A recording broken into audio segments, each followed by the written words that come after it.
Snyder. As she said, I'm an atheist. I'm the executive director of Secular-Pro-Life, which is an anti-abortion organization led by atheists, but we always want to make clear that you do not have to be atheist to be involved. We have volunteers, donors, supporters of all stripes: Catholic, evangelical, Jewish, Buddhist, agnostic, atheist, pagan, Wiccan. We have a volunteer survey people fill out, and one of the questions is, what do you think of religion? And one of the people just put a shrug icon, and that captures it perfectly, because we don't actually care what you think in terms of religion. We care if you want to help us with our mission. Our mission is three-part. The first part, the thing we spend the most time doing, is advancing secular arguments against abortion. We're very online, and we spend a lot of time arguing on like TikTok and stuff. So we advance secular arguments against abortion. The second part is we try to create space for what we call non-traditional pro-lifers to do anti-abortion work. I'm going to talk about that in a second. And the third thing is we try to build interfaith coalitions. We like to say any faith or no faith, of people who want to help us with the first two parts. So I wanted to talk to you briefly today about how we can welcome in what we call non-traditional pro-lifers. What does that mean? The pro-choice side likes to stereotype us as older religious conservative straight white men. To be clear, if you are an older religious conservative straight white man, I want you to be pro-life. I want you to be donating and volunteering and speaking up about it and advocating. The problem here is certainly not with older religious conservative straight white men doing pro-life work. That's a good thing. The problem is that the pro-choice side wants people to think that if you are not an older religious conservative straight white man, if you are not those six things, you don't need to worry about the pro-life movement. They're not for you, you're not involved with them, and you can just ignore them. That's what they want people to think. That's why they go so hard on these stereotypes.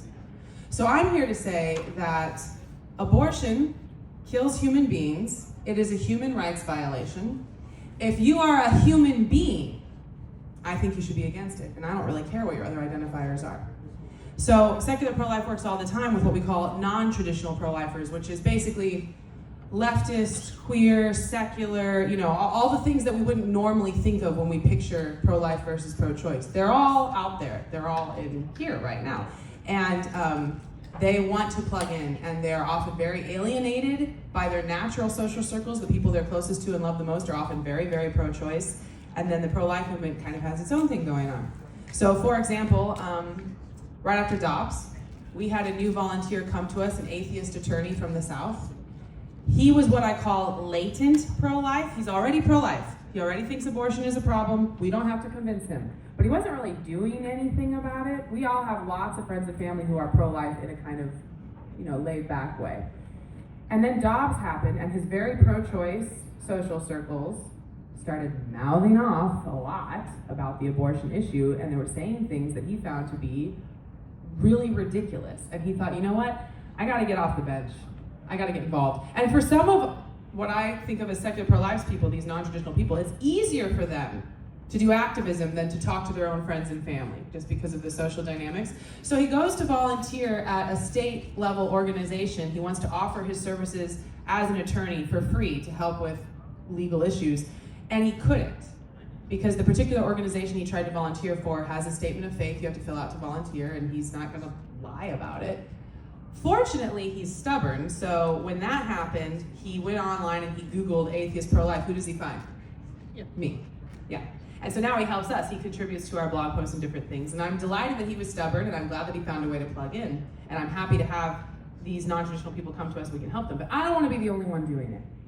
We need all hands on deck for this fight. This fight is going to be going on the rest of my life, okay? And we're never going to drop it, and I want everyone who's interested in being involved to be involved. And I will take as many as I can, but I would love it if any of you out there find yourself now or in the future in a position where you are influencing the structure of a pro-life organization or influencing the structure of a pro-life event or a pro-life space, and you are interested in or curious about making that structure more actively welcoming to lots of different kinds of pro-lifers, talk to me.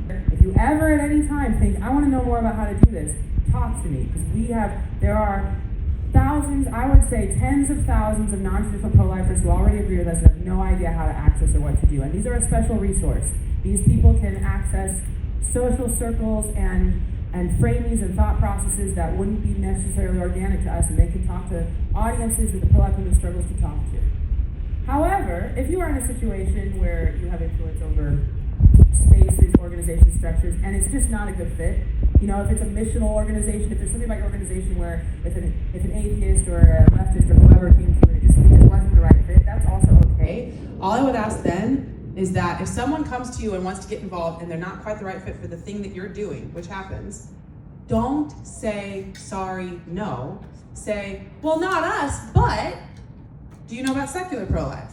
Do you know about Democrats for Life? Do you know about Rainbow Pro-Life Alliance? Be familiar with these other like alternative pro-life organizations so that if someone comes to you, there's a huge difference between saying sorry, no, and saying, oh, I got the perfect fit for you. And you're still bringing them in, you're still welcoming them in and plugging them in so they can use their time and talents and insights, and so they don't feel so alone, also important to me. So that's just some things I wanted to highlight. If you want to talk about it more, I could talk about it literally for hours. So that is all I wanted to say. Thank you for listening. You're right at 7 minutes, exactly. Good.